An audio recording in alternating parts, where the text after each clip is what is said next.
welcome to another Scotch and a Beer Monday. The good news is it's time to crack open a beverage of choice and enjoy some story time with moi. In the last video, I wrapped up my time at SEMA in 2013, started my car build, which was immediately dead in the water. In this episode, I'm going to circle back to No Coast Drift Party 3, as well as what some consider to be the last amazing All-Star Bash, which was in 2013. In the next episode, I'll finally be wrapping up 2013 by explaining the rest of my spotting experiences with Danny George and company. But first, Scotch and a beer. Doing things a little bit different this time with the Scotch. Now, I do have a Smithwick's & Sons Ireland Red Ale, which are absolutely fantastic. I have had them before, but this one was randomly in my refrigerator, so I will partake as such.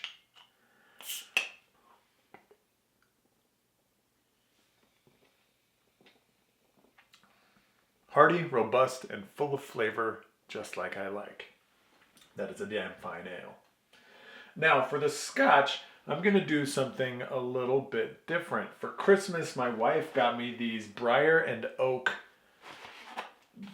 sticks. They're basically just burned sticks. You can see one inside of there. Basically, it's supposed to turn a shitty Scotch, like this blended Scotch from Trader Joe's, which I think was $14.99, is the cheapest Scotch I ever bought. I didn't like it. I actually hated it. My guy Scotty's like, all right, I'll drink it.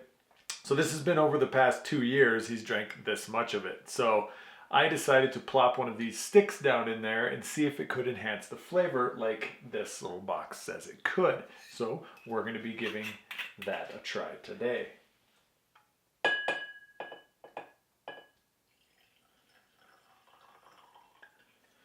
Now, to me before, basically this Scotch was almost undrinkable. So any improvement is going to be worthwhile. It still smells like rubbing alcohol. I don't think it's gonna do anything. Maybe not enough of the stick was submerged. I don't know, but we're gonna find out. Not holding my breath on this one.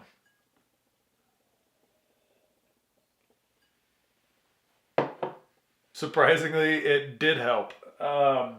It still tastes like rubbing alcohol, but now it tastes like rubbing alcohol with smoke in it. I don't know. I think maybe having the whole stick in there so that more of the surface area gets infused. Oh God, that still tastes like rubbing alcohol. That's just the worst Scotch I think I've ever had in my entire life. The stick did help because now it's at least sippable. It's still pretty rough though. I would not recommend that Scotch to anybody for any reason, even with the stick. So maybe a slightly, maybe like the Trader Joe's 10-year with the stick in it would be absolutely fantastic. So maybe I'll give that a try next time. Anyway, A+ for science, putting burnt sticks into bottles of really cheap Scotch and finding out that it makes it marginally better. Anyway, whatever. Now, since I'm talking about two bash-style events, I want to talk about bash-style events. In my humble opinion, I think that bash-style events are the best thing to come out of drifting since drifting started. I know drifting kind of started as toge and then moved into competitive settings, and that's kind of the pinnacle of what drifting should be. But I think the grassroots style bash events are making a gigantic comeback, and that's where the majority of people actually enjoy going rather than going to compete or trying to get their pro licenses or anything like that. I think that these bash style events really kind of prop up drifting in the United States. It's basically a culmination of everything that is good about drifting. It's the camaraderie, it's the comedy, it's the drama, it's the cool cars mixing with the not cool cars, mixing with the pro drivers, mixing with the not pro drivers. It's a crazy pot of all of this stuff, and it's magical. If you've never been to a bash event, you should definitely go, even if you're not into drifting. They happen all over the country from the East Coast to the West Coast. So go party with these people. We like to party. If there's anything drifters do, we like to party. Well, most of us do anyway. We basically get to have the best time driving with the best people in the best non-stressful environment that there could be. It's awesome. That's why I love bash events so much. Now, as some of you may or may not know, I started the No Coast Drift Party to pay a debt back to the racetrack because our season was so dismal, I had to either stop running events and just give up or pay the track back from all the money that I owed it. So No Coast Drift Party has kind of been the mechanism for me to run drift events for the past decade. Now, I also wanted to make No Coast an event where anybody could come to drive, but mostly to party with their friends, make new enemies. I just wanted it to be this crazy experience more than just a drift event. A lot of drift events you still go to, and even if it is a bash event, a lot of people get hotels. Everybody at No Coast camps. Everybody gets loose, except for Brandon Wicknick. He's Mormon and he doesn't drink, but he still likes to have a good time by doing track walks at like 4 o'clock in the morning. But anyway, no big deal. I just wanted to make No Coast an event that people wouldn't forget. And we're now on our 3rd iteration of this. On top of actually creating, running, and managing the events, I spend way too much time making the flyers for all of the No Coasts. There's the first No Coast flyer, here's the second No Coast flyer, and finally here's the 3rd No Coast flyer, the one we are on right now. Now, this being my 3rd go at the No Coast Drift Party, this would also be the last time I would drive at one for a very, very long time, which kind of makes me sad, but hey, whatever. This would also be the very last No Coast Drift Party that my main guy, Jesse Wood, would shoot and edit a video for, which makes us sad to this very day. We miss you, Jay Wood. No Coast missed you. Hasn't been documented the same way ever since, but that's okay. The first 3 got epic videos from Jay Wood. Now, Jesse was like, hey, we should do a Breaking Bad themed video. And I was like, that's going to be the dumbest thing I've ever heard. Then he started explaining it and he was like, well, I want to recreate these scenes from Breaking Bad and go to the actual places where they filmed these scenes. And I was like, oh, okay, that could be pretty cool. So I rounded up a couple of the guys and we went out and shot this gem.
Strange facts about actually shooting there. We GPS located exactly where Walter White was standing and shot the film there.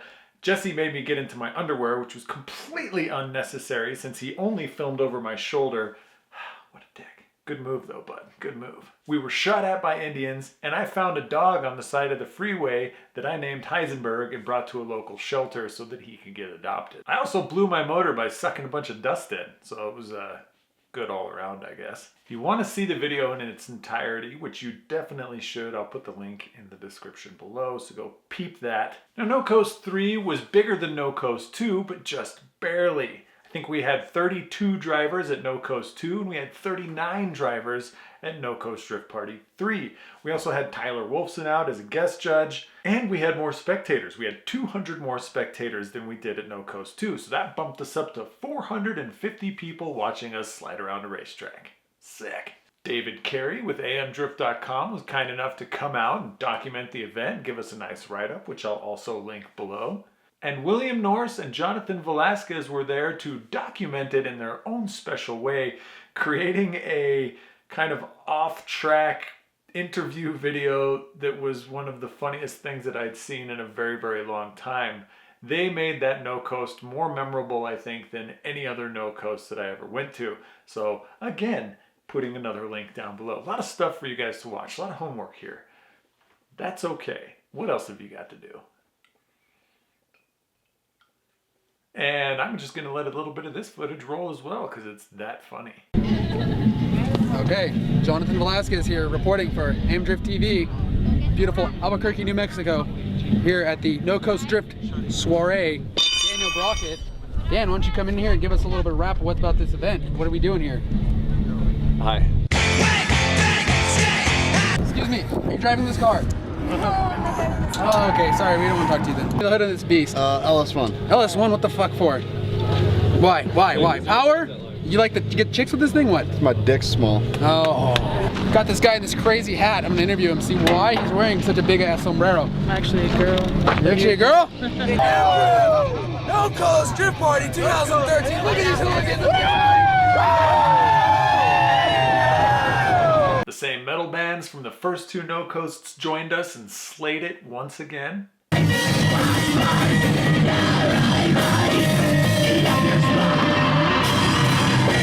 And I actually got to do some driving at this one, including driving with the local hero of mine, Mike Burns. We got to do some tandems. He punched in my rear quarter panel, and I was 110% okay with it. We had a top 16 battle that got pretty heated and was super fun to watch. Then that Saturday evening, we lit the bonfire, listened to metal bands, played some beer pong. There was naked go-karting at one point at like 3 o'clock in the morning. I mean, why not? A girl got peed on. And nobody died in the fire, so those are all positive things in my book.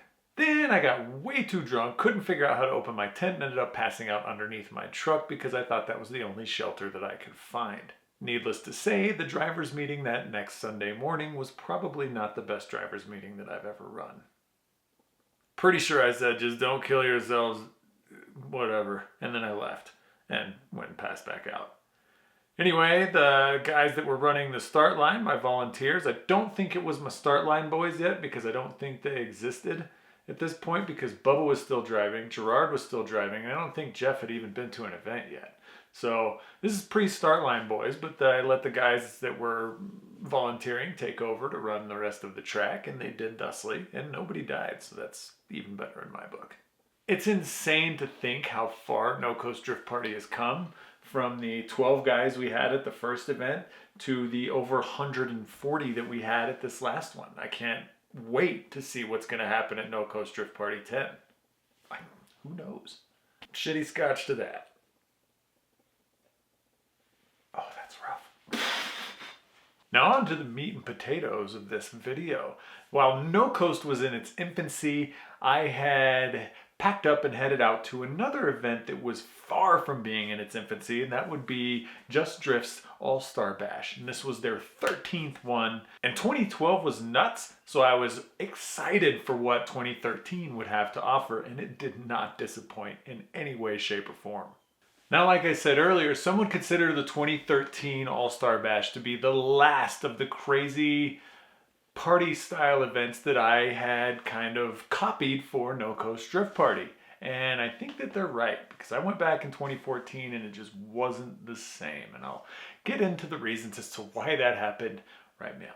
So let's start from the beginning. Kasey King, Mike Pollard, and Frank Cundari from Colorado swung down with their big 3-car hauler, scooped me up, and we hit the long road to California for All-Star Bash 13. After stopping at no less than 5 freaking places to buy weed, we finally got to Willow.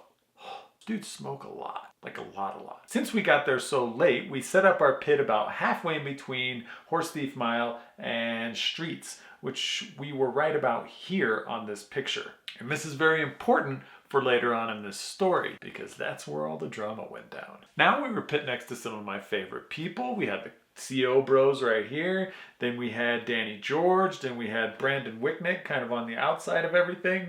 Then there was George Kokopoulos, and then there was a few other drivers down the street. It was a nice little pit area we had going. We were pumped on the location. We could see everything onto the track.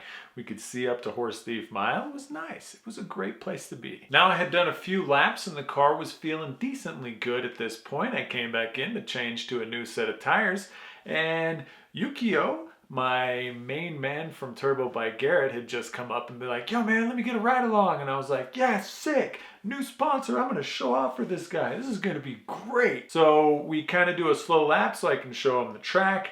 And then we blast down the front straightaway on streets. First, second, third, fourth, enter like by the start finish line. Long slide e-brake into the skid pad area. And then we back out onto the real track. And like the third turn into the real track, I hear Yukio scream, and I'm like, well, that's weird. And lift his feet up as high as he can, and I'm like, oh God, what has happened? Something is happening. Shut her down, and we hurried off the track and got to the pits, and Yukio was like, yeah, your car just started spraying hot oil all over my feet and legs. So his pants and shoes were completely covered in oil. My catch can had overflowed viciously and dumped all of that onto the top little package tray area, and all of that just went all over Yukio's legs. I'm like, sick, this is a great way to impress my brand new sponsor. God, idiot. Shitty scotch to that. Huh. Yukio's saying, I'm so sorry, I did not mean for this to happen. I know those are brand new shoes, you just mentioned it. He did comment that after I cleaned them up, they were the shiniest that they will have ever been, and probably still are to this day. That's good, I guess. Shiny shoes, cool, thanks for nothing, Dan. Lesson learned, always drain your catch cans. Only me, right? So anyway, got that over with and went up to Horse Thief Mile. My third lap in, my right rear caliper locked, and I just did a long drag all the way back down into the pits and spent the next like hour and a half trying to work to unstick that caliper. After going back out up to Horse Thief Mile, I finally got some tandem trains in, which to me is the whole point of going out to All-Star Bash, was driving with epic dudes in cool cars, doing gigantic tandem trains down a steep hill. And we did. It was great. It was fantastic. Got to follow behind Larry Chen in his Z while they were filming some stuff for Will Rogie. And I was just having a hell of a time just driving the damn car. It felt good. Now later on that day, we would attempt to do the most burnouts on a track at one time, which I think was 59 at that point. And we all got staged, and Larry Chen went up into an airplane and took these pictures. Look, there I am. And we proceeded to do burnouts and donuts. And we tried to make this the largest continuous burnout in the world. Don't know if we actually set any records because nobody from Guinness was there, but we had photographic evidence to prove it. Now what would happen next was the most gigantic shit show I have ever seen. They lined all of us up on the main straight of streets, and they wanted us to do a 53 car tandem. It ended up just being a 53 car shit show, because after the first guy went, the third guy went, and the 18th guy went, there was so much smoke and chaos. Most of the course was knocked away. You couldn't see anything on the skid pad, and everybody just went everywhere. It was not what we wanted it to be. Now, after a full day of driving and not spilling any more oil on anybody else that I gave ride-alongs to, the car broke on my second to last lap out, and I didn't know it, and I made it worse. And we pulled into the pits and retired for the evening. Now I started drinking early and watched some of the team tandem stuff that was happening, which was really cool. Don't remember who won, was already too drunk to care. We then returned to the pits and fired up the grill for some much needed sustenance. After eating, we gathered up a small group of us and we just went around to shoot the shit with all the other drivers, take shots, get more drinks, and we just wandered for a couple hours until it was, I don't know, around 10:30 or 11 p.m. at this point.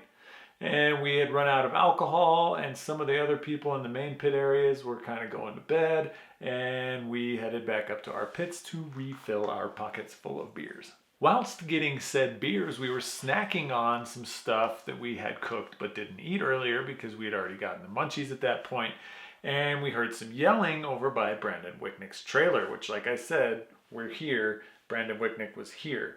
And we guarantee that it wasn't Brandon Wicknick because Brandon Wicknick just doesn't yell. So the Co-Bros, Danny, George, and I kind of walked around the corner, and this is what we saw. A dude that was either methed up or coked up had been walking through streets trying to break windows with his elbows, and apparently wasn't very successful at it and became more angered as he was doing so. By the time he got to us, he was livid and screaming and trying to fight everybody that he was passing. And I don't know what happened to incite what happened next, but as we're sitting there watching this guy just fight me, you fight me, you fight me, and everybody's like, I don't want to fight you, we're just here to hang out. He starts taking off his shoes, he takes off his socks, and he throws them onto Big Willow. He takes off his pants, so now he's just in his boxers and a t-shirt, and throws those onto Willow as well. And it's like, all right, this guy's being weird as fuck, and he's still calling people out to fight him. Why won't you fight me? Why doesn't anybody want to fight me? And it's like, because none of us want to fight, dude. And by this point, there's a pretty decent sized crowd that has grown around this idiot that's just yelling pointlessly about wanting to fight everybody and how much he's going to kill him if he did get into a fight with them. And then all of a sudden, like, we're standing up against Brandon Wicknick's trailer, kind of just drinking and watching. And the dude starts like pawing at the ground with his feet. And remember, he's got bare feet and this is asphalt. Rips his toenails off. Anyway, that was what we found out later because we found them and it was bloody and disgusting. But anyway, so he starts doing this and then he puts his head down and he charges straight at us. We move to the side and he slams into Brandon Wicknick's trailer and he hits one of the uprights right on a rivet and it splits part of his head open. Then he backs up and he does it again and he does it again. And at this point, because Brandon Wicknick was sleeping inside of his trailer, Brandon comes out all pissed off and is like, what the hell's going on? I'm trying to sleep in here. And we're just like, this meth head just rammed your trailer with his head 3 times. He's kind of incapacitated at this point because he's trying to knock himself unconscious. So we take advantage of it and a bunch of us kind of pile onto him. I'm yelling out for somebody to bring me zip ties. Somebody hands me some zip ties. The zip ties freaking hands together. And so he's sitting with his hands behind his back against Brandon Wicknick's trailer just going ham. Like the dude is, I will murder your parents. I will kill your firstborn child. He's just going nuts. Because he's now restrained and he can't break the zip ties because we're good at zip tying stuff. We're drift dudes. And everybody's just like, dude, chill the hell out. What the hell's wrong with you? You're an idiot. Who's with this guy? Nobody knows who he's with. Nobody knows why he's there. Nobody knows what driver he's paired up with so we can go give them a bunch of shit for bringing this idiot into the event in the first place. And he won't calm down. And at this point, somebody had already called the cops on him because he's being a complete moron. And what happens next is something I wouldn't have imagined in a million years to actually work. So the dude's yelling and screaming about murdering people, and Frank Cundari, the dude from Colorado, comes up calm as a Hindu cow and takes his shirt over the back of his head and lifts it over his face. In 1 second, the dude goes from 100 to 0 and is now crying and apologizing and asking us to please take this off of his head. He'll be good. He'll be fine. Everything will be okay. He's very, very sorry for everything that he just did. It won't happen again. He doesn't know why that happened, but please, please, please, please, please take this thing off my head. And all of us are just sitting here like, that actually worked. Oh my God. He just straight hockey playered the dude and now he's just calm. Immediate 100 to 0. It was insane. So we can see the cops driving up. We see the lights on. We see him come in. We see him go all the way up the hill. And meanwhile, this dude is still crying and wondering why this is happening to him and how we could be so mean. And we're just like, I don't understand what's happening. The crowd is dispersed at this point because the guy's no longer exciting anymore, thanks to Hero Frank. And they came up and undid his shirt over his head so they could see who they were working with, and immediately back to full throttle. Fuck you, pigs. I'm going to kill you and your families. And of course, the police officers don't want to hear that when they roll up onto a scene. So they cuff him and they grab him by his arms like this, holding him up with his legs, and they throw him in the back of the car and they leave. And that was that. We were just like, what just happened? We all sat there kind of just talking about it for a little while.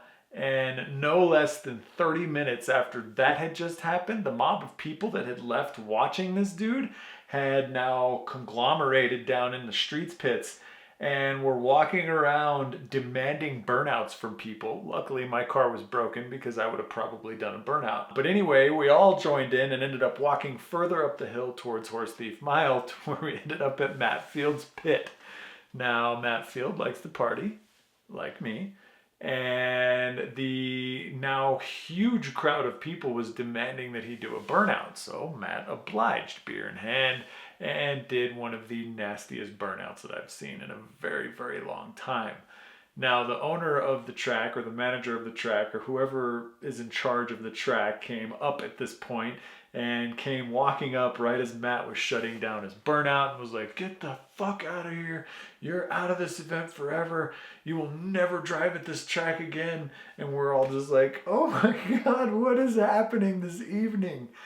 So we all kind of dispersed and went back to our tents and just kind of low-key drank for the rest of the evening until we passed out and woke up to drive some more the next day. And this would technically be the last time you could bring alcohol in to All-Star Bash, because I remember the very next year in 2014 going, and there was a very, very, very strict no alcohol policy. Don't bring it in your trailer, don't bring it in your truck, don't go buy some, don't sneak it in, we'll kick you out, etc., etc., etc. So 2013 was the last bastion, the last hurrah for all of the All-Star Bashes, in my humble opinion.